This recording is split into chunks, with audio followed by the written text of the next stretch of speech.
বিসমিল্লাহির রহমানির রহিম। রহমান রহিম আল্লাহ তাআলার নামে শুরু করছি। আসসালামু আলাইকুম ওয়া রাহমাতুল্লাহি ওয়া বারাকাতুহু। আপনারা যে যেখানে থাকুন, আপনাদের উপর আল্লাহ তাআলার রহমত নাজিল হোক তার অপরিসীম বারাকাত। সুধী মণ্ডলী, বিশ্ববাসীর প্রতি আল্লাহ তাআলার সর্বশেষ রহমত ও বরকতের প্রতীক কোরআনে কারীমের দিকে আমরা আপনাদের উদাত্ত আহ্বান জানাই কোরআনের প্রতিষ্ঠিত নিরাপত্তা ও অনাবিল প্রশান্তির দিকে। কোরআনে হাকিমের সম্মানিত বাহক নবী রহমত হযরত মুহাম্মদ মুস্তাফা সাল্লাল্লাহু আলাইহি ওয়াসাল্লামের মহান নামে নিযুত কোটি দরুদ ও সালাম জানিয়ে আমরা শুরু করতে যাচ্ছি কোরআনে কারীমের পূর্ণাঙ্গ তেলাওয়াত ও এর সহজ সরল বাংলা অনুবাদ। বাংলা অনুবাদে কণ্ঠ দিয়েছেন সৈয়দ ইসমাত তোহা। পূর্ণ বাংলা অনুবাদ সহ ৩০ পারা কোরআনের তেলাওয়াতের এই মোবারক তোহফাটি আপনাদের কাছে উপস্থাপন করছে বিশ্বনন্দিত কোরআন গবেষণা প্রতিষ্ঠান আল কোরআন একাডেমি, লন্ডন। এ সিডিতে তেলাওয়াত করেছেন কোরআনের শিল্প ও সৌন্দর্যমণ্ডিত জাদুকণ্ঠ কারি আব্দুল বাসেত। বাংলা অনুবাদ করেছেন আল কোরআন একাডেমি, লন্ডনের ডাইরেক্টর জেনারেল, আন্তর্জাতিক খ্যাতিসম্পন্ন কোরআন গবেষক হাফেজ মুনিরউদ্দিন আহমদ। কোরআনের এই সিডিটি প্রযোজনা করেছেন আল কোরআন একাডেমি, লন্ডনের ডাইরেক্টর মোহতারামা খাদিজা আখতার জাই। সূরা আল ফাতিহা। রহমান রহিম আল্লাহ তাআলার নামে। সমস্ত প্রশংসা আল্লাহ তাআলার জন্য। তিনি সৃষ্টিকুলের মালিক।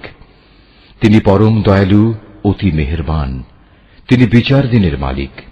হে মালিক, আমরা তোমারই বন্দেগী করি এবং তোমারই সাহায্য চাই। তুমি আমাদের সরল ও অবিচল পথটি দেখিয়ে দাও। তাদের পথ যাদের উপর তুমি অনুগ্রহ করেছ, তাদের পথ নয় যাদের উপর অভিশাপ দেওয়া হয়েছে, এবং তাদের পথ নয় যারা পথভ্রষ্ট হয়ে গেছে। সূরা বাকারা। রহমান রহিম আল্লাহ তাআলার নামে। আলিফ লাম মিম। এই সেই মহাগ্রন্থ আল কোরআন, তাতে কোনো সন্দেহ নেই যারা আল্লাহ তাআলাকে ভয় করে। এই কিতাব কেবল তাদের জন্যই পথ প্রদর্শক, যারা না দেখে আল্লাহ তাআলাকে বিশ্বাস করে, যারা নামাজ প্রতিষ্ঠা করে। তাদের আমি যা কিছু দান করেছি তারা তা থেকে আমারে নির্দেশিত পথে ব্যয় করে। যারা তোমার উপর যা কিছু নাজিল করা হয়েছে তার উপর ঈমান আনে তোমার আগে নবীদের উপর যা কিছু নাজিল করা হয়েছে তার উপর। সর্বোপরি তারা পরকালের উপরও ঈমান আনে। সত্যিকার অর্থে এই লোকগুলোই তাদের মালিকের দেখানো সঠিক পথের উপর রয়েছে, এবং এরাই হচ্ছে সফলকাম। যারা এই বিষয়গুলো অস্বীকার করে তাদের তুমি পরকালের কথা বলে সাবধান করো আর না করো, কার্যত উভয়টাই তাদের জন্য সমান কথা। এরা কখনো ঈমান আনবে না। ক্রমাগত কুফরি করার কারণে আল্লাহ তাআলা তাদের মন, মগজ ও শ্রবণ শক্তির উপর মোহর মেরে দিয়েছেন। এদের দৃষ্টিশক্তির উপরও এক ধরনের আবরণ পড়ে আছে। যারা এ ধরনের লোক, তাদের জন্য পরকালের কষ্টদায়ক শাস্তি রয়েছে। মানুষদের মাঝে কিছু লোক এমনও আছে যারা মুখে বলে আমরা আল্লাহ তাআলা ও পরকালের উপর ঈমান এনেছি, কিন্তু এদের কর্মকাণ্ড দেখলে তুমি বুঝতে পারবে এরা মোটেই ঈমানদার নয়।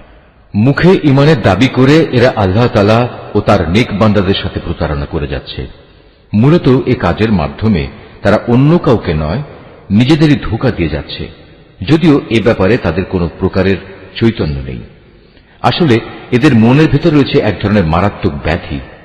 প্রতারণার কারণে আল্লাহ তাআলা এদের সে ব্যাধি বাড়িয়ে দিয়েছেন। তাদের জন্য রয়েছে আল্লাহ তাআলার পক্ষ থেকে পীড়াদায়ক আযাব, কেননা তারা মিথ্যা বলছিল। তাদের যখন বলা হয় তোমরা এই শান্তিপূর্ণ জমিনে অশান্তি ও বিপর্যয় সৃষ্টি করো না, তখন তারা বলে না, আমরাই তো বরং সংশোধনকারী। অথচ এরাই হচ্ছে জমিনে যাবতীয় বিপর্যয় সৃষ্টিকারী, যদিও তারা এ ব্যাপারে কোনো চৈতন্য রাখে না। তাদের যখন বলা হয় অন্য লোকেরা যেমন ঈমান এনেছে তোমরাও তেমনি ভাবে ঈমান আনো, তারা বলে হে নবী, তুমি কি চাও আমরাও নির্বোধ লোকদের মতো ঈমান আনি? আসলে নির্বোধ তো হচ্ছে এরা নিজেরাই, যদিও তারা এই কথাটা জানে না।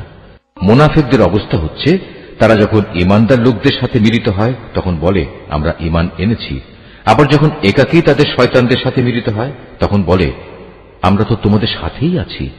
ঈমানের কথা বলে ওদের সাথে আমরা ঠাট্টা করছিলাম মাত্র। মূলত আল্লাহ তাআলাই তাদের সাথে ঠাট্টা করে যাচ্ছেন। আল্লাহ তাআলাই তাদের অবকাশ দিয়ে রেখেছেন। তারা তাদের বিদ্রোহে বিভ্রান্তের ন্যায় ঘুরে বেড়াচ্ছে। এরা জেনে বুঝে হেদায়েতের বিনিময়ে গোমরাহি কিনে নিয়েছে। তাদের এ ব্যবসাটা কিন্তু মোটেই লাভজনক হয়নি এবং এরা সঠিক পথের অনুসারীও নয়। এদের উদাহরণ হচ্ছে সে হতভাগ্য ব্যক্তির মতো যে অন্ধকারে আগুন জ্বালাতে চাইল, যখন তা তার গোটা পরিবেশটাকে আলোকোজ্জ্বল করে দিল, তখন হঠাৎ করে আল্লাহ তাআলা তাদের কাছ থেকে আলোটুকু ছিনিয়ে দিলেন এবং তাদের এমন অন্ধকারে ফেলে রাখলেন যে তারা কিছুই দেখতে পেল না। এদের অবস্থা হচ্ছে এরা কানেও শোনে না, চোখেও দেখে না, মুখ দিয়ে কথাও বলতে পারে না। অতএব এসব লোক সঠিক পথের দিকে ফিরে আসবে না। অথবা এদের উদাহরণ হচ্ছে আসমান থেকে নেমে আসা বৃষ্টির মতো। এর মাঝে রয়েছে আবার অন্ধকার, মেঘের গর্জন ও বিদ্যুতের চমক। বিদ্যুৎ গর্জন ও মৃত্যুর ভয়ে এরা নিজেদের কানে নিজেদের আঙুল ঢুকিয়ে রাখে। এরা জানে না আল্লাহ তাআলা কাফেরদের সকল দিক থেকেই ঘিরে রেখেছেন। তাতে এদের অবস্থা নাজুক হয়ে পড়ে। মনে হয় এখনই বিদ্যুৎ এদের চোখ নিষ্প্রভ করে দেবে। এই আতঙ্কজনক অবস্থায় আল্লাহ তাআলা যখন এদের জন্য একটু আলো জ্বালিয়ে দেন তখন এরা সেদিকে চলতে থাকে। আবার যখন তিনি তাদের উপর অন্ধকার চাপিয়ে দেন তখন এরা একটু থমকে দাঁড়ায়। অথচ আল্লাহ তাআলা চাইলে সহজেই তাদের শোনার ও দেখার ক্ষমতা ছিনিয়ে নিতে পারতেন। নিশ্চয়ই তিনি সর্বশক্তিমান। হে মানুষ, তোমরা সেই মহান আল্লাহ তাআলার দাসত্ব স্বীকার করো যিনি তোমাদের এবং তোমাদের আগে যারা ছিল তাদের সবাইকে পয়দা করেছেন। আশা করা যায় এর ফলে তোমরা যাবতীয় সংকট থেকে বেঁচে থাকতে পারবে। তিনি সে মহান সত্তা যিনি জমিনকে তোমাদের জন্য শয্যা বানালেন, আসমানকে বানালেন ছাদ এবং আসমান থেকে পানি পাঠালেন। তার সাহায্যে তিনি নানা প্রকারের ফলমূল উৎপাদন করে তোমাদের জীবিকার ব্যবস্থা করলেন।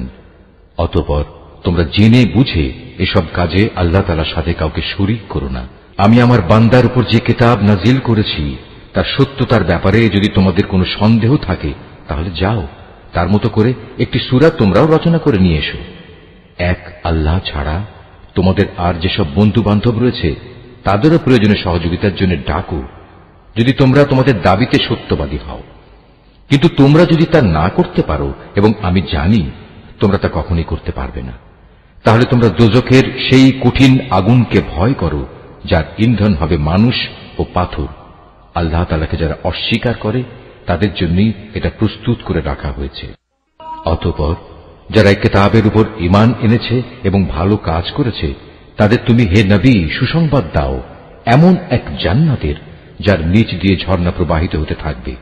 যখনই তাদের এই জান্নাতের কোন একটি ফল দেয়া হবে তখনই তারা বলবে, এ ধরনের ফল তো ইতিপূর্বেও আমাদের দেওয়া হয়েছিল।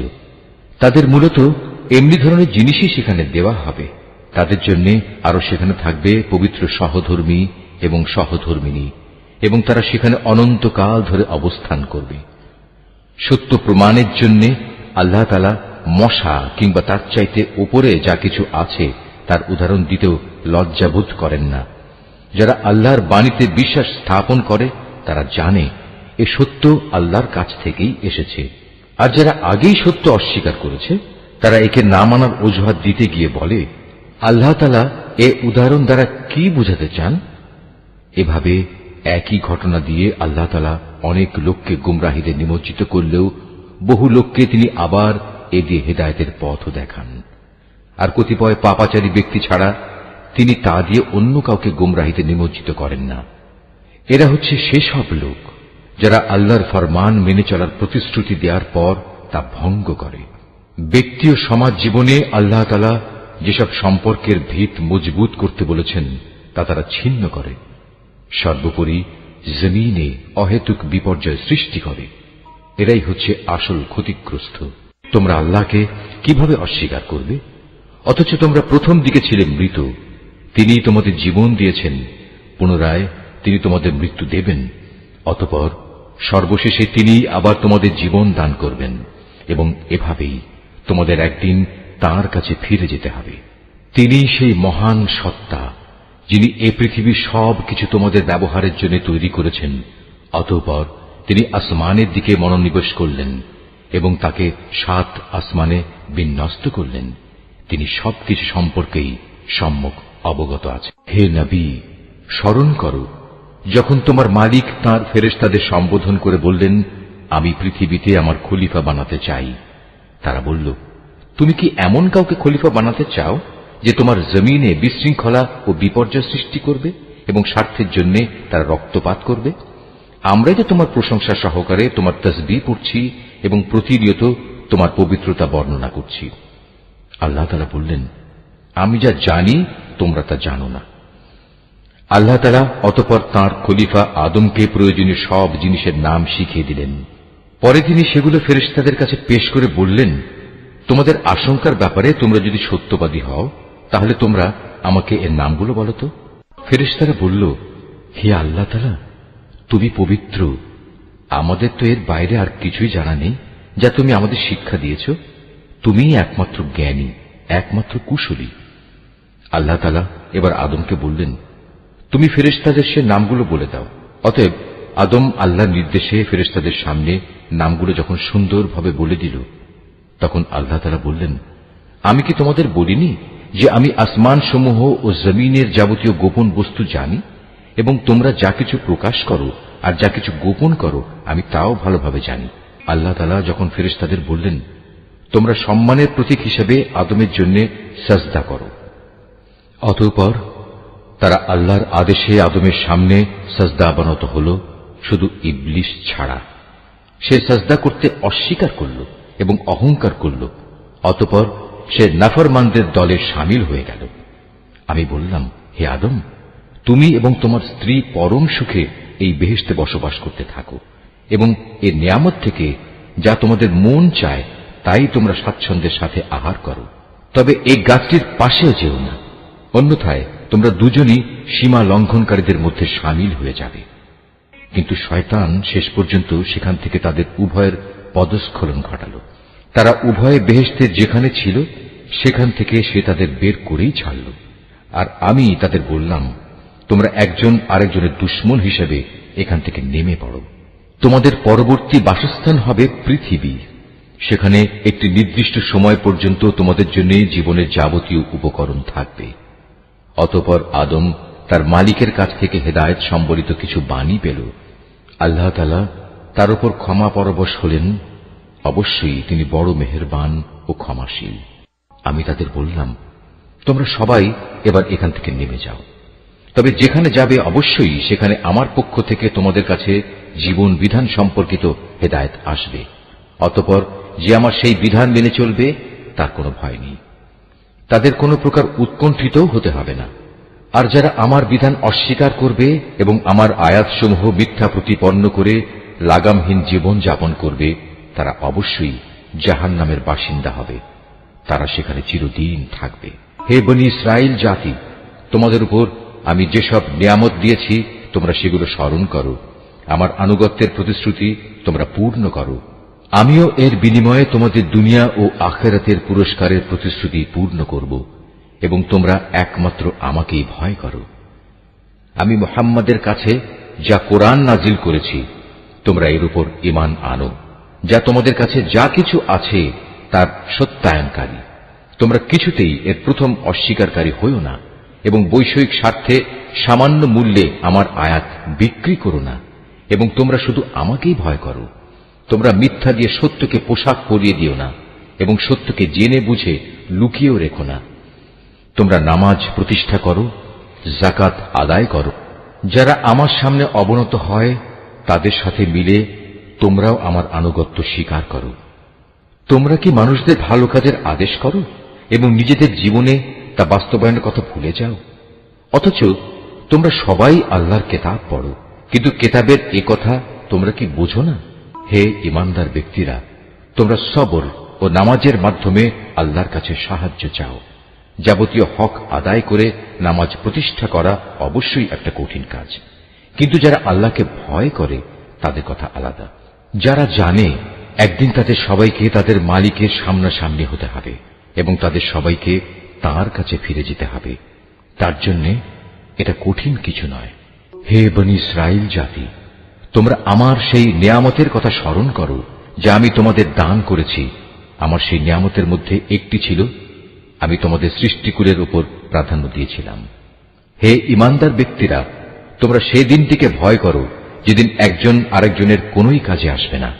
একজনের কাছ থেকে আরেকজনের পক্ষে কোনো সুপারিশও সেদিন গ্রহণ করা হবে না, এবং কারো কাছ থেকে মুক্তিপণ নেয়া কিংবা তা নিয়ে কাউকে ছেড়ে দেয়া হবে না, না তাদের সেদিন কোন রকম সাহায্য করা হবে। স্মরণ করো যখন আমি তোমাদের ফেরাউনের লোকদের গোলামি থেকে মুক্তি দিয়েছিলাম। তারা তোমাদের উপর ভীষণ অত্যাচার করত। তারা নিকৃষ্ট ধরনের শাস্তি দ্বারা তোমাদের যন্ত্রণা দিত। তারা তোমাদের পুত্র সন্তানদের হত্যা করত এবং তোমাদের মেয়েদের তারা জীবিত রেখে দিত। তোমাদের মালিকের পক্ষ থেকে এতে তোমাদের জন্য বড় একটা পরীক্ষা নিহিত ছিল। আরো স্মরণ করো যখন আমি তোমাদের জন্য সমুদ্রকে দ্বিধা বিভক্ত করে দিয়েছিলাম, অতঃপর আমি তোমাদের সমূহ মৃত্যুর হাত থেকে বাঁচিয়ে দিয়েছিলাম, এবং আমি ফেরাউন ও তার দলবলকে সমুদ্রে ডুবিয়ে দিয়েছিলাম। আর তোমরা তা তো নিজেরাই প্রত্যক্ষ করেছিলে। আরো স্মরণ করো যখন মূসাকে আমি বিশেষ একটি কাজে 40 রাত নির্ধারণ করে দিলাম। তার যাওয়ার পর তোমরা একটি বাছুরকে মাবুদ রূপে গ্রহণ করে নিলে। তোমরা এতে করে ভীষণ জুলুম করেছিলে। অতঃপর এ অপরাধ সত্ত্বেও আমি পুনরায় তোমাদের ক্ষমা করে দিয়েছি এ আশায় যে তোমরা আমার কৃতজ্ঞতা আদায় করবে। সে কথাও স্মরণ করো যখন আমি মূসাকে কেতাব ও ন্যায় অন্যায়ের পরককারী একটি মানদণ্ড দান করেছি, যাতে করে তোমরা হেদায়েতের পথে চলতে পারো।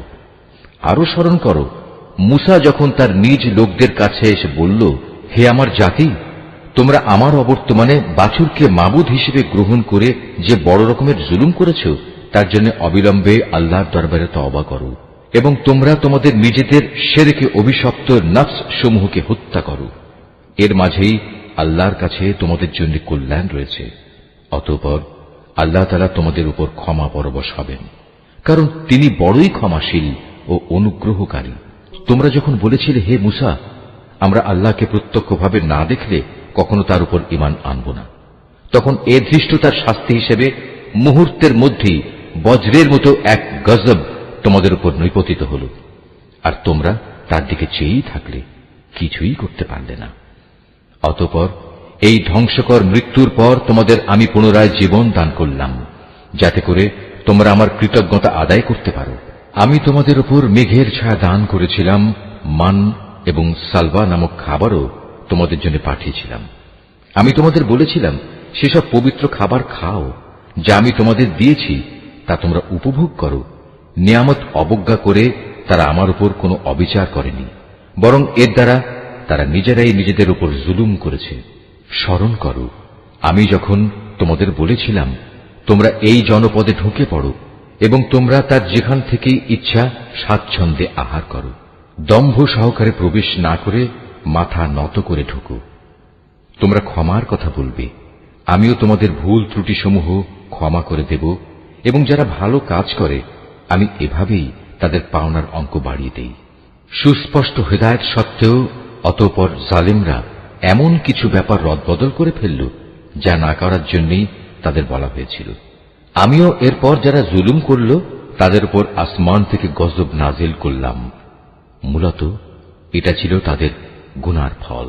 যখন মূসা আমার কাছে তার জাতির লোকদের জন্য পানি চাইল, আমি তাকে বললাম, তোমার হাতের লাঠি দিয়ে তুমি এই পাথরে আঘাত করো।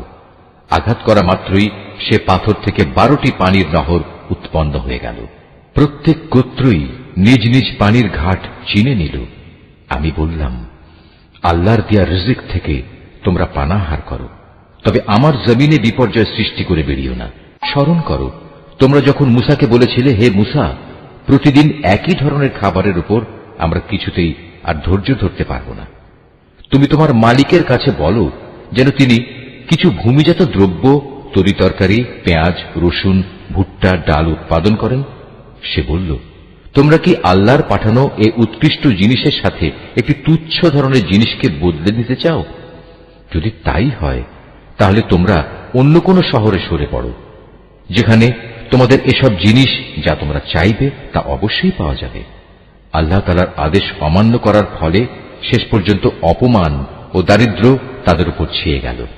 আল্লাহর গজব দ্বারা তারা আক্রান্ত হয়ে গেল।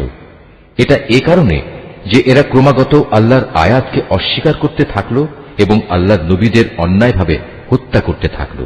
আর এসব কিছু এজন্যই ছিল যে তারা আল্লাহর সাথে নাফরমানি ও সীমা লঙ্ঘন করছিল। যারা ঈমান আনে, তারা খ্রিস্টান হোক, ইহুদি হোক কিংবা সাবি হোক, তারাই হবে মুসলমান।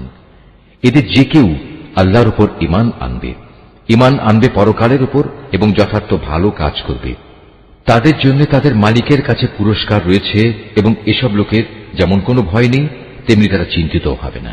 স্মরণ করো যখন আমি তোমাদের কাছ থেকে প্রতিশ্রুতি নিয়েছিলাম যে তোমরা তাওরাত মেনে চলবে, এবং তুর পাহাড়কে আমি তোমাদের উপর তুলে ধরে বলেছিলাম যে কিতাব তোমাদের আমি দান করেছি তা শক্তভাবে আঁকড়ে ধরো এবং তাতে যা কিছু আছে তা স্মরণ রেখো।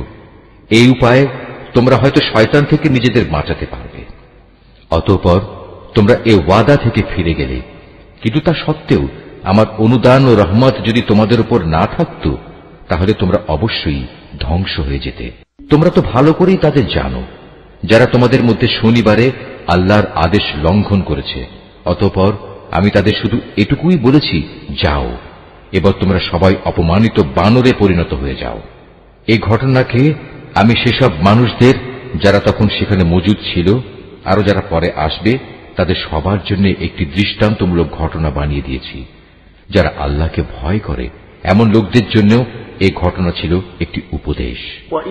আরো স্মরণ করো যখন মূসা তার জাতিকে বলল, অবশ্যই আল্লাহ তাআলা তার নামে তোমাদের একটি গাভী জবাই করার আদেশ দিচ্ছেন। তারা একথা শুনে বলল, হে মূসা, তুমি কি আমাদের সাথে তামাশা করছো? সে বলল, আমি তামাশা করে জাহেলদের দলে শামিল হওয়া থেকে আল্লাহ তাআলার কাছে পানা চাই। তারা মূসাকে বলল, তুমি তোমার মালিককে বলো আমাদের তিনি যেন সুস্পষ্ট বলে দেন তা কেমন হবে।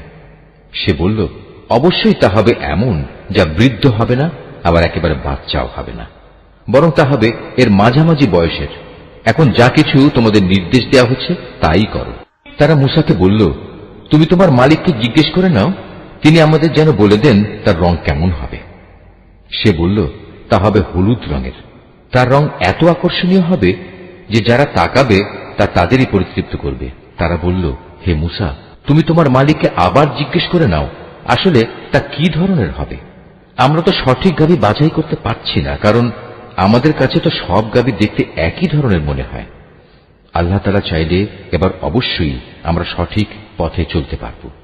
সে বলল, তাহলে শোনো, আল্লাহর ঈপ্সিত সে গাভী হবে এমন যে সেটি কোনো চাষাবাদের কাজ করে না, জমিনে পানি সেচের কাজও করে না, অর্থাৎ তা হবে সম্পূর্ণ নিখুঁত ও ত্রুটিমুক্ত। একথা শুনে তারা বলল, এতক্ষণে তুমি আমাদের সামনে সত্য ঘটনা নিয়ে এসেছ। অতঃপর তারা এ ধরনের একটি গাভী জবাই করল, যদিও ইতিপূর্বে মনে হয়নি যে তারা এই কাজটি আদৌ করতে চায়। স্মরণ করো যখন তোমরা একজন লোককে হত্যা করেছিলে, অতঃপর সে ব্যাপারে তোমরা একে অপরের উপর হত্যার অভিযোগ আরোপ করতে শুরু করলে, অথচ আল্লাহ তাআলা সেই বিষয়ই মানুষের সামনে বের করে আনতে চাইলেন যা তোমরা লুকোবার চেষ্টা করেছিলে। হত্যাকারীকে খুঁজে বের করার জন্য আমি তোমাদের বললাম, কোরবানি করা সেই গাভীর শরীরের একাংশ দিয়ে তোমরা একে মৃদু আঘাত করো। এভাবেই আল্লাহ তাআলা মৃত ব্যক্তিকে জীবন দান করবেন এবং এ ধরনের অলৌকিক ঘটনা দ্বারা তিনি তোমাদের কাছে তার জ্ঞানের নিদর্শনসমূহ তুলে ধরেন। আশা করা যায় তোমরা এর মাধ্যমে সত্য অনুধাবন করবে। কিন্তু এত বড় একটি নিদর্শন সত্ত্বেও অতঃপর তোমাদের মন কঠিন হয়ে গেল, এমন কঠিন যেন তা শক্ত পাথর, বরং মাঝে মাঝে মনে হয় পাথরের চেয়েও বুঝি তার বেশি কঠিন। কেননা কিছু পাথর এমন আছে যা থেকে মাঝে মাঝে ঝর্ণাধারা নির্গত হয়, আবার কোনো কোনো সময় তা বিদীর্ণ হয়ে ফেটেও যায় এবং তা থেকে পানির ফোয়ারাও বেরিয়ে আসে। অবশ্য এর মধ্যে থেকে এমন কিছু পাথর আছে যা আল্লাহর ভয়ে ধসে পড়ে। আল্লাহ তাআলা তোমাদের কার্যকলাপ সম্পর্কে মোটেই গাফেল নন। হে ঈমানদার লোকেরা, এর পরেও তোমরা কি এই আশা পোষণ করো যে এরা তোমাদের সাথে তোমাদের দ্বীনের জন্য ঈমান আনবে, অথচ এদের একাংশ যুগ যুগ ধরে আল্লাহর কিতাব শুনে আসছে। অতঃপর তারা তাকে বিকৃত করছে, অথচ এরা ভালো করেই তা জানে। এদের অবস্থা হচ্ছে, এরা যখন ঈমানদারদের সাথে সাক্ষাৎ করে তখন বলে আমরা ঈমান এনেছি, কিন্তু এরাই আবার যখন গোপনে একে অপরের সাথে মিলিত হয় তখন বলে তোমরা কি মুসলমানদের কাছে সেসব কথা প্রকাশ করে দাও যা আল্লাহ তাআলা মুহাম্মদের নবুয়ত সম্পর্কে আগেই তাওরাতে তোমাদের উপর ব্যক্ত করেছেন। খবরদার, তোমরা এমনটি কখনো করো না, তাহলে তারা একদিন তোমাদের মালিকের সামনে এটা দিয়েই তোমাদের বিরুদ্ধে সাক্ষ্য উত্থাপন করবে। তোমরা কি এটুকু কথাও বুঝতে পারো না?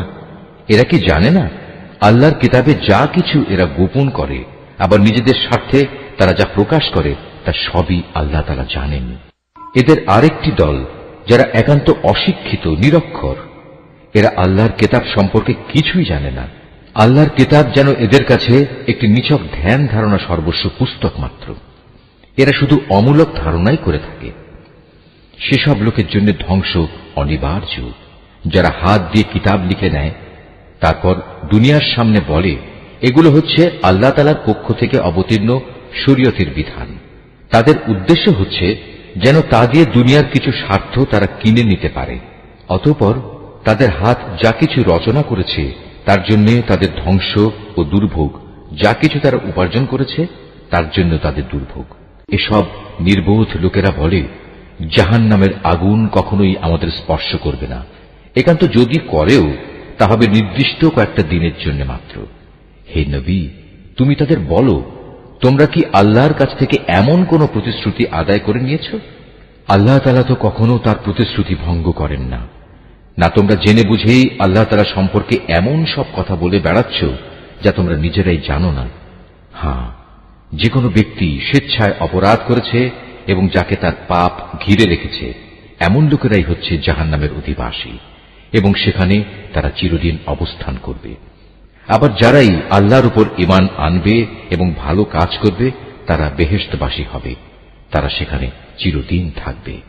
যখন আমি বনী ইসরায়েলদের কাছ থেকে এ মর্মে প্রতিশ্রুতি নিয়েছিলাম যে তোমরা আল্লাহ তাআলা ছাড়া অন্য কারো ইবাদত করবে না এবং মাতা পিতার সাথে সৎ ব্যবহার করবে, আত্মীয় স্বজন, এতিম মিসকিনদের সাথে ভালো ব্যবহার করবে, মানুষদের সুন্দর কথা বলবে, নামাজ প্রতিষ্ঠা করবে, যাকাত প্রদান করবে, কিন্তু এ সত্ত্বেও তোমাদের মধ্যে সামান্য কিছু সংখ্যক লোক ছাড়া অধিকাংশই অতঃপর সেদিন ফিরে গেছ।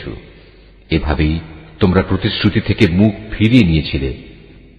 তোমাদের কাছ থেকে আমি এ প্রতিশ্রুতিও নিয়েছিলাম যে তোমরা কেউ কারো রক্তপাত করবে না এবং নিজেদের লোকদের তাদের ঘর বাড়ি থেকে উচ্ছেদ করবে না। অতঃপর তোমরা তা স্বীকার করে নিয়েছিলে। তোমরা তো নিজেরাই এ সাক্ষ্য দিচ্ছ। তারপর এই তো হচ্ছে তোমরা একে অপরকে তোমরা হত্যা করতে লাগলে। তোমাদের এক দলকে তোমরা তাদের ভিটে মাটি থেকে বিতাড়িত করে দিতে লাগলে। অন্যায় এবং জুলুম দ্বারা জালেমদের তোমরা তাদের উপর পৃষ্ঠপোষকতা করতে থাকলে।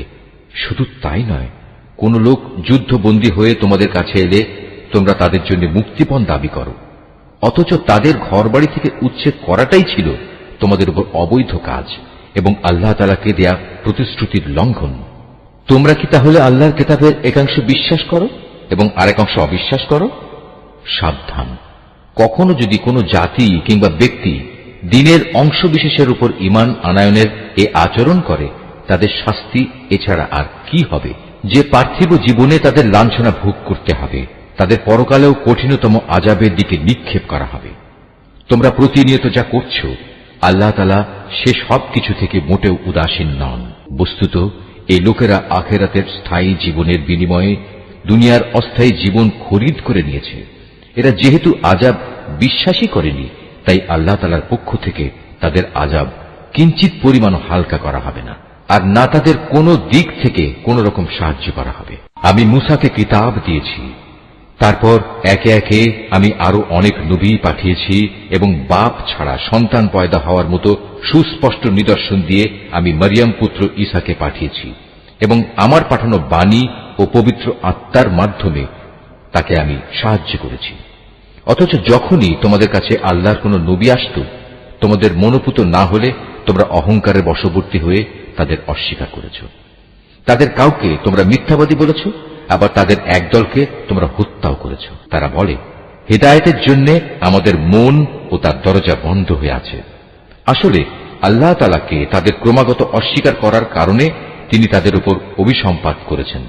অতঃপর তাদের সামান্য পরিমাণ লোকই আল্লাহর উপর ঈমান এনেছে। যখনই তাদের কাছে আল্লাহর কাছ থেকে কিতাব নাজিল হল, যা তাদের কাছে মজুদ কিতাবের সত্যতা স্বীকার করে, তাছাড়া এর আগে তারা নিজেরাই সমাজের অন্যান্য কাফেরদের উপর বিজয়ী হওয়ার জন্য এই কিতাব ও তার বাহকের আগমন কামনা করেছিল। কিন্তু আজ যখন তা তাদের কাছে এলো এবং যা তারা যথাযথ চিনতেও পারল, তাই তারা অস্বীকার করল। যারা আল্লাহর কিতাব অস্বীকার করে তাদের উপর আল্লাহর অভিসম্পাত নাজিল হোক। কত নিকৃষ্ট বস্তু সেটি, যার বিনিময়ে তারা তাদের নিজেদের মন প্রাণ বিক্রয় করে দিয়েছে। শুধু গোলামির বশবর্তী হয়েই তারা আল্লাহর নাজিল করা বিধান অস্বীকার করেছে, শুধু এ কারণে যে আল্লাহ তাআলা তার বান্দাদের মধ্যে থেকে যাকে চান তাকে নবুয়ত দিয়ে অনুগ্রহ করেন। তাদের এ কুফরির ফলে তারা ক্রোধের উপর ক্রোধে আক্রান্ত হল। আর কাফেরদের জন্য তো এমনই অপমানজনক শাস্তি রয়েছে, যখন তাদের বলা হয় আল্লাহ তাআলা যা কিছু নাজিল করেছেন তার উপর ঈমান আনো। তারা বলে, আমরা তো শুধু সেসব কিছুর উপর ঈমান আনি যা আমাদের বনী ইসরাইল জাতির উপর নাজিল করা হয়েছে। এর বাইরে যা তারা অস্বীকার করে অথচ তা একান্ত সত্য, তা তাদের কাছে নাজিল করা আল্লাহর কথাগুলোকেও সত্য বলে স্বীকার করে। হে নবী, তুমি বলো, তোমরা যদি বিশ্বাসী হও তাহলে আল্লাহর নবীদের ইতিপূর্বে তোমরা কেন হত্যা করেছিলে? তোমাদের কাছে তো একসময় সুস্পষ্ট নিদর্শন সহকারে মূসাও নবী হয়ে এসেছিল, অথচ তার সামান্য কয়েকদিনের অনুপস্থিতির পরেই তোমরা একটি বাছুরকে মাবুদ হিসেবে গ্রহণ করে নিলে। কত বড় জালেম ছিলে তোমরা। আরো স্মরণ করো, যখন আমি তোমাদের কাছ থেকে একটি প্রতিশ্রুতি আদায় করেছিলাম তোমাদের মাথার উপর তুর পাহাড় তুলে ধরে। আমি বলেছিলাম, যা কিছু বিধি বিধান আমি তোমাদের দিয়েছি তা শক্ত করে আঁকড়ে ধরো এবং আমার কথাগুলো শুনো।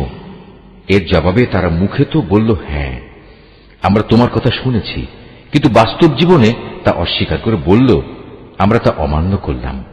আসলে আল্লাহ তাআলাকে তাদের অস্বীকার করার কারণে সেই বাছুরকে মাবুদ বানানোর নেশা তখনও তাদের মনকে আকৃষ্ট করে রেখেছিল। তুমি তাদের বলো, যদি তোমরা সত্যি মোমেন হও তাহলে বলতে পারো, এটা কত খারাপ ঈমান যা একজন ব্যক্তিকে এ ধরনের কাজের আদেশ দেয়। যদি তোমরা মনে করো অন্যদের বদলে পরকালের নিবাস আল্লাহর কাছে শুধু তোমাদের জন্য নির্দিষ্ট, তাহলে যাও, তা পাওয়ার জন্য তোমরা মৃত্যু কামনা করো, যদি তোমরা সত্যবাদী হও। হে নবী, তুমি জেনে রাখো, এরা কখনোই কামনা করবে না আল্লাহর সাথে যে আচরণ এরা করেছে, এবং নিজেদের হাত দিয়ে এরা যা কিছু অর্জন করেছে তার পরিণাম জানার পর এরা কখনো তা কামনা করবে না। আল্লাহ তাআলা জালেমদের ভালো করে জানেন। সত্যি কথা হচ্ছে, এদেরকেই বরং তুমি দেখতে পাবে বেঁচে থাকার ব্যাপারে এরা বেশি লোভী।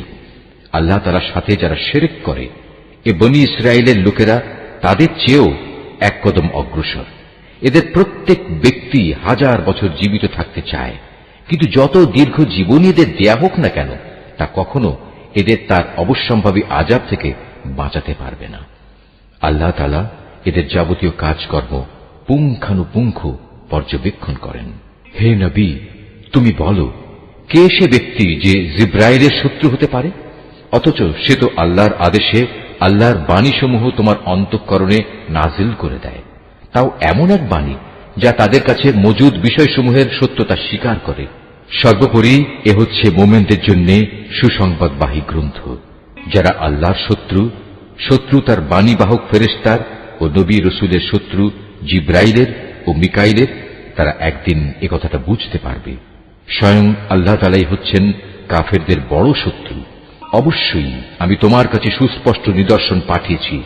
পাপী ব্যক্তিরা ছাড়া এই সব কিছু কেউই অস্বীকার করতে পারে না, কিংবা যখনই তারা আল্লাহর সাথে কোনো ওয়াদা করেছে তখনই তাদের এক দল তা ভঙ্গ করেছে। আসলে তাদের অধিকাংশই ঈমানদার ছিল না। যখনই তাদের কাছে আল্লাহর পক্ষ থেকে কোনো নবী আসে এবং যে তাদের কাছে আগের কিতাবে যেসব কথা মজুদ রয়েছে তার সত্যতা স্বীকার করে, তখনই সেই আগের কিতাবের ধারকদের একটি দল পূর্ববর্তী কিতাবের কথাগুলো এমনভাবে তাদের পেছনের দিকে ফেলে দিল যেন তারা এ ব্যাপারে কিছুই জানে না। আল্লাহর প্রতি অবজ্ঞা প্রদর্শন করেই এরা ক্ষান্ত হয়নি, জাদু মন্ত্রের এমন কিছু জিনিসও এরা অনুসরণ করতে শুরু করল যা শয়তান কর্তৃক সুলাইমান নবীর রাজত্বের সময় সমাজে চালু করা হয়েছিল। সত্য কথা হচ্ছে, সুলাইমান কখনো জাদুকে আল্লাহ বিরোধী কাজে ব্যবহার করে আল্লাহকে অস্বীকার করেনি। আল্লাহকে তো অস্বীকার করেছে সেসব অভিশপ্ত শয়তান যারা মানুষকে জাদুমন্ত্র শিক্ষা দিয়েছে। জাদু পাগল মানুষদের পরীক্ষার উদ্দেশ্যে আল্লাহ তাআলা হারুত মারুত নামে যে দুজন ফেরেশতাকে ব্যাবিলনে পাঠিয়েছেন, আল্লাহর সেই দুজন ফেরেশতা কাউকে যখনই এ বিষয়ের শিক্ষা দিত, প্রথমেই তারা এ কথাটা তাদের বলে দিত, আমরা তো হচ্ছি আল্লাহর পরীক্ষা মাত্র। অতএব কোন অবস্থায় তুমি এ বিদ্যা দিয়ে আল্লাহ তাআলাকে অস্বীকার করো না। এই সত্ত্বেও তারা তাদের কাছ থেকে এমন কিছু বিদ্যা শিখে নিয়েছিল যা দিয়ে এরা স্বামী স্ত্রীর মাঝে বিচ্ছেদের সৃষ্টি করত। যদিও আল্লাহর ইচ্ছা ছাড়া কোনো দিনই কেউ কারো সামান্যতম ক্ষতিও সাধন করতে পারবে না। তারা মূলত এমন কিছু শেখে যা তাদের কোনো উপকার যেমন করতে পারে না, তেমনি তা তাদের কোনো ক্ষতিও করতে পারে না। তারা যদি জানত শ্রম ও অর্থ দিয়ে যা তারা কিনে নিয়েছে পরকালে তার কোনো মূল্য নেই, তারা নিজেদের জীবনের পরিবর্তে যা ক্রয় করে নিয়েছে তা সত্যি নিকৃষ্ট। কত ভালো হতো যদি তারা কথাটা জানত। তারা যদি আল্লাহর উপর ঈমান আনত এবং তাকেই ভয় করত, তাহলে আল্লাহর পক্ষ থেকে তারা উৎকৃষ্টতম পুরস্কার পেত। কত ভালো হতো যদি তারা এটা অনুধাবন করত। হে ঈমানদার ব্যক্তিরা, ধৃষ্টতার সাথে কখনো বলো না, হে নবী তুমি আমাদের কথা শোনো, বরং তার দৃষ্টি আকর্ষণ করার জন্য বলো, হে নবী আমাদের দিকে লক্ষ্য করো এবং তোমরা সর্বদা তার কথা শুনবে, মনে রাখবে। যারা তার কথা অমান্য করে তাদের জন্য অত্যন্ত বেদনাদায়ক শাস্তি রয়েছে। আসলে এই আহলে কিতাব কিংবা যারা আল্লাহর সাথে প্রকাশ্য শিরক করে তারা কেউই এটা পছন্দ করে না যে তোমার কাছে তোমার মালিকের পক্ষ থেকে নবুয়তের মতো কোনো ভালো কিছু নাজিল হোক। কিন্তু তারা জানে না আল্লাহ তাআলা যাকে চান তাকেই তার অনুগ্রহে বিশেষভাবে বেছে নেন। আল্লাহ তাআলা অত্যন্ত অনুগ্রহশীল। আমি যখন কোন আয়াত বাতিল করে দেই বা বিশেষ কারণে মানুষদের তা ভুলিয়ে দিতে চাই, তখন তার জায়গায় তার চেয়ে উৎকৃষ্ট কিংবা তারই মতো কোনো আয়াত এনে হাজির করি। তুমি কি জানো না আল্লাহ তাআলা সবকিছুর উপর ক্ষমতাবান? তুমি কি জানো না আসমান সমূহ ও জমিনের সার্বভৌমত্ব একমাত্র আল্লাহ তাআলার জন্যই নির্দিষ্ট। তিনি ছাড়া তোমাদের কোনো বন্ধু নেই, কোনো সাহায্যকারীও নেই। তোমরা কি তোমাদের নবীর কাছে সে ধরনের উদ্ভট প্রশ্ন করতে চাও যিনি তোমাদের আগে মুসাকে করা হয়েছিল? কেউ যদি ঈমানকে কুফরির সাথে বদল করে নেয়, অবশ্যই সে ব্যক্তি সোজা পথ থেকে গোমরাহ হয়ে যাবে। আহলে কিতাবদের অনেকেই বিদ্বেষের কারণে চাইবে যেভাবেই হোক তোমাদের ঈমানের আলোর বদলে আবার সেই কুফরির অন্ধকারে ফিরিয়ে নিতে। এমনকি সত্য তাদের কাছে স্পষ্ট হয়ে যাওয়ার পরও তারা এ পথ থেকে বিরত হবে না। অতএব তাদের ব্যাপারে আল্লাহর সিদ্ধান্ত আসা পর্যন্ত তোমরা ক্ষমার নীতি অবলম্বন করো এবং তাদের সাথে ভালো ব্যবহার করো। আল্লাহ তাআলা সব কিছুর উপর অবশ্যই ক্ষমতাশালী। তোমরা নামাজ প্রতিষ্ঠা করো এবং যাকাত আদায় করো। এর মাধ্যমে যেসব নেকি তোমরা আল্লাহর কাছে অগ্রিম পাঠাবে তার কাছে এর সবই তোমরা মজুদ পাবে। তোমরা যা কিছুই করো আল্লাহ তাআলা অবশ্যই এর সব কিছু দেখতে পান। তারা বলে ইহুদি ও খ্রিস্টান ছাড়া আর কেউই বেহেশতে যাবে না। আসলে এটা হচ্ছে তাদের মিথ্যা কল্পনা। তুমি হে নবী বলো, যদি তোমরা সত্যবাদী হও তাহলে তোমাদের দলিল প্রমাণ নিয়ে এসো। তবে হ্যাঁ, যে কোনো ব্যক্তি আল্লাহর সামনে নিজের সত্তাকে সমর্পণ করে দেবে এবং সে হবে অবশ্যই একজন নেককার মানুষ। তার জন্য তার মালিকের কাছে এর বিনিময় রয়েছে। তাদের কোনো ভয়ভীতি নেই, আর না সেদিন তাদের চিন্তান্বিত হতে হবে। ইহুদিরা বলে খ্রিস্টানরা কোনো কিছুর উপর প্রতিষ্ঠিত নয়, খ্রিস্টানরা বলে ইহুদিরা কোনো কিছুর উপর প্রতিষ্ঠিত নয়। অথচ এদের অবস্থা হচ্ছে এরা উভয়ই আল্লাহর কিতাব পাঠ করে, আদৌ আল্লাহর কিতাবের কোনো কিছুই জানে না। এমন লোকেরা আবার এদের উভয় সম্পর্কে একই ধরনের কথা বলে। তারা যে বিষয়ে মতবিরোধ করছে আল্লাহ তাআলা শেষ বিচারের দিনে সে বিষয়ে তাদের মাঝে মীমাংসা করে দেবেন। সে ব্যক্তির চেয়ে বড় জালেম আর কে আছে যে ব্যক্তি আল্লাহর ঘর মসজিদে তার নাম স্মরণ করতে বাধা দেয় এবং তার ধ্বংস সাধনে সচেষ্ট হয়। এ ধরনের লোকদের বস্তুত তাতে ঢোকার কোনো যোগ্যতাই নেই। তবে একান্ত ভীত সন্ত্রস্তভাবে ঢুকলে তা ভিন্ন কথা। তাদের জন্য পৃথিবীতে যেমন অপমান লাঞ্ছনা রয়েছে, তেমনি রয়েছে পরকালে কঠিনতম শাস্তি। এরা কেবলা বদলের ব্যাপারেও মতবিরোধ করেছিল, অথচ পূর্ব পশ্চিম সবই তো আল্লাহ তাআলার। তাছাড়া তোমরা যেদিকেই মুখ ফিরাবে সেদিকেই তো আল্লাহ তাআলা রয়েছেন। আল্লাহ তাআলা সর্বব্যাপী এবং জ্ঞানী। খ্রিস্টান লোকেরা বলে আল্লাহ তাআলা অমুককে নিজের সন্তান রূপে গ্রহণ করেছেন, অথচ যাবতীয় পবিত্রতা একান্তভাবে তাঁর। তিনি এ সব কিছুর অনেক ঊর্ধ্বে। আসমান সমূহ ও জমিনের সব কিছুই তাঁর জন্যে। এর প্রতিটি বস্তুই তাঁর একান্ত অনুগত। বরং আসমান সমূহ ও জমিনের তিনিই স্রষ্টা। যখন তিনি কোনো একটি বিষয়ের সিদ্ধান্ত করেন, সে ব্যাপারে শুধু এটুকুই বলেন, হও, আর সাথে সাথেই তা হয়ে যায়। যারা সঠিক কথা জানে না তারা বলে আল্লাহ তাআলা নিজে আমাদের সাথে কথা বলেন না কেন, অথবা এমন কোন নিদর্শন আমাদের কাছে কেন পাঠান না যার মাধ্যমে আমরা তাকে দেখতে পাব। এদের আগের লোকেরাও এদের মতো করেই কথা বলতো। এদের সবার মন আসলে একই ধরনের। আল্লাহকে যারা দৃঢ়ভাবে বিশ্বাস করে, আমি তাদের জন্য আমার নিদর্শন সমূহ সুস্পষ্ট করে পেশ করে দিয়েছি। অবশ্যই আমি তোমাকে সত্য দিন সহ পাঠিয়েছি আযাবের ভীতি প্রদর্শনকারী ও জান্নাতের সুসংবাদবাহী হিসেবে। জেনে রেখো, তোমাকে জাহান্নামের অধিবাসীদের দায় দায়িত্বের ব্যাপারে প্রশ্ন করা হবে না। ইহুদি ও খ্রিস্টানরা কখনো তোমার ওপর খুশি হবে না। হ্যাঁ, তুমি যদি কখনো তাদের দলের অনুসরণ করতে শুরু করো, তখনই এরা খুশি হবে। তুমি তাদের বলে দাও, আল্লাহ তাআলার হেদায়েতই হচ্ছে একমাত্র পথ। সাবধান, তোমার কাছে সঠিক জ্ঞান আসার পরও যদি তুমি তাদের ইচ্ছানুসারে চলতে থাকো, তাহলে আল্লাহ তাআলা ছাড়া তুমি কোনো বন্ধু ও সাহায্যকারী পাবে না। আহলে কিতাবদের মাঝে এমন কিছু লোক আছে যারা এ কোরআনকে যেভাবে নিষ্ঠার সাথে পড়া দরকার সেভাবেই পড়ে। তারা তার উপর ঈমানও আনে। যারা একে অস্বীকার করে তারাই হচ্ছে ক্ষতিগ্রস্ত লোক। হে বনী ইসরাইল জাতি, তোমরা আমার সে নিয়ামত স্মরণ করো যা আমি তোমাদের দান করেছি। সে নিয়ামতের অংশ হিসেবে আমি তোমাদের দুনিয়ার অন্যান্য জাতির উপর শ্রেষ্ঠত্ব দান করেছি।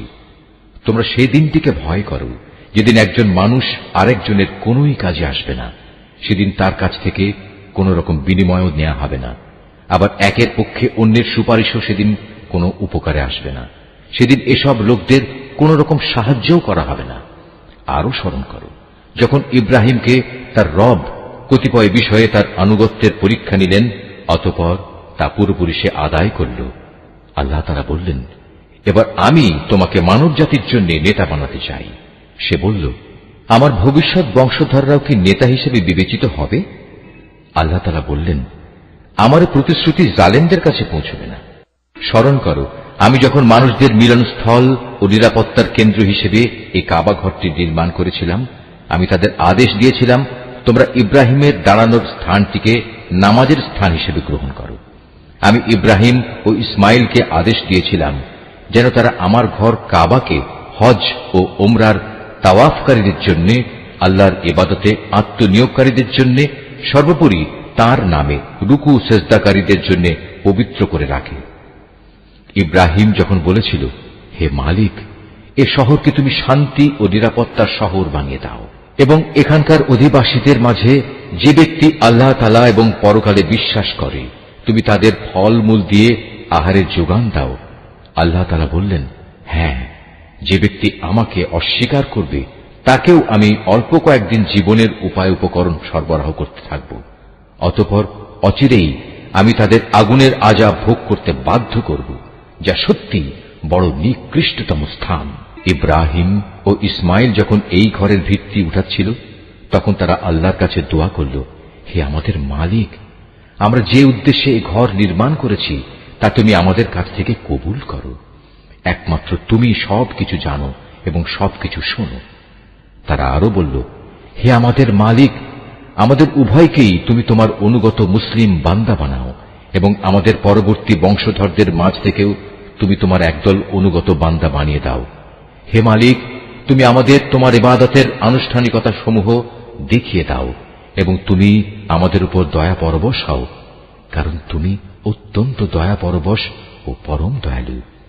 হে আমাদের মালিক, তাদের বংশের মধ্যে তাদের নিজেদের মাঝ থেকে তুমি এমন একজন রসূল পাঠাও যে তাদের কাছে তোমার আয়াতসমূহ পড়ে শোনাবে, তাদের তোমার কিতাবের জ্ঞান ও প্রজ্ঞা শিক্ষা দেবে, উপরন্তু সে তাদের পবিত্র করে দেবে। হে আল্লাহ, তুমি আমাদের এই দোয়া কবুল করো, কারণ তুমি মহাপরাক্রমশালী ও পরম কুশলী। জেনে বুঝে যে নিজেকে মূর্খ বানিয়ে রেখেছে সে ব্যক্তি ছাড়া আর কে এমন হবে যে ইব্রাহিমের আনিত জীবন বিধান থেকে মুখ ফিরিয়ে নেবে? অথচ তাকে আমি দুনিয়ার নবুয়তের জন্য বাছাই করে নিয়েছি। শেষ বিচারের দিনেও সে আমার নেক লোকদের মধ্যে শামিল হবে। যখন আমি তাকে বললাম, তুমি আমার অনুগত মুসলিম হয়ে যাও, সে বলল, আমি সৃষ্টিকুলের মালিক আল্লাহ তাআলার পূর্ণ আনুগত্য স্বীকার করে নিলাম।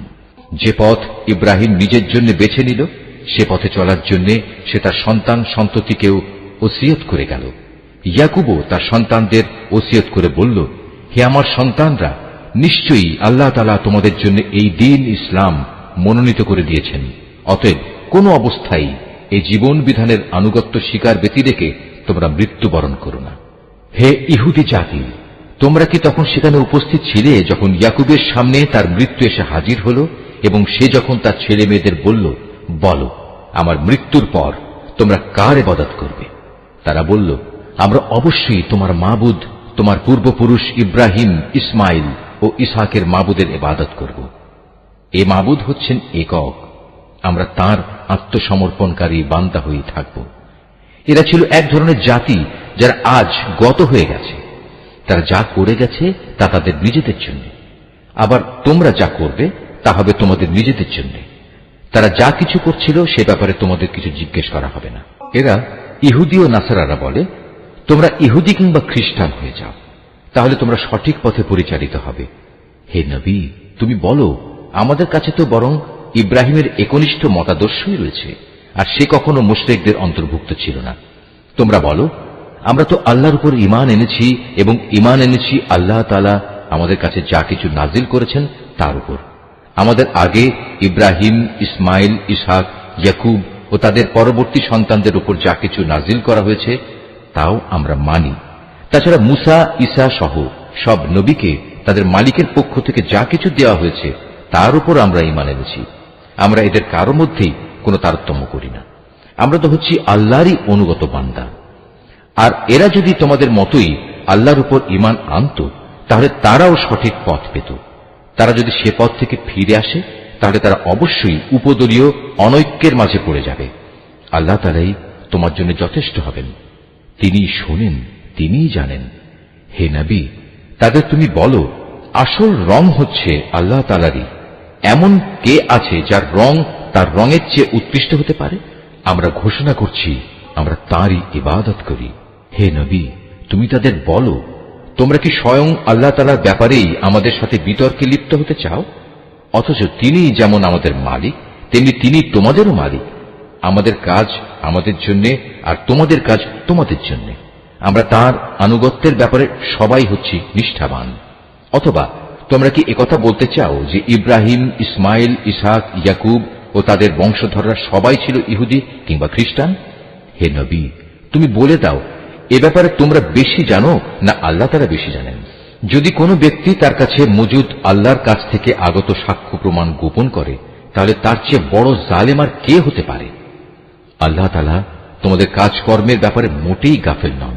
এরাও ছিল এক ধরনের সম্প্রদায় যারা আজ গত হয়ে গেছে। তারা যা করে গেছে তা তাদের জন্য, আর তোমাদের কর্মফল হবে তোমাদের জন্য। তারা যা কিছু করছিল সে ব্যাপারে তোমাদের কিছু জিজ্ঞাসা করা হবে না। নিশ্চয়ই আল্লাহ যা বলেছেন সত্য বলেছেন।